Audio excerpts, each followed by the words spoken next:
Okay. This video is for 15 light years or solar installer. I think a couple spots where you all installed the panels, there's some water penetration.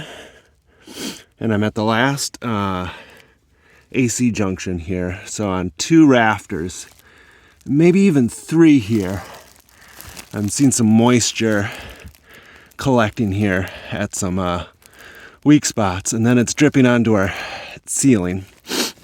So just so you have a reference point when y'all come inspect it, you know exactly where to go.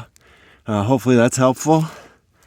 That's spot 1. So there's 1 rafter with moisture, 2 rafters with moisture, maybe even a 3rd here where that big lag screw came through. So bring your smallest guy and repair it up. All right, thanks so much. Right there, right there.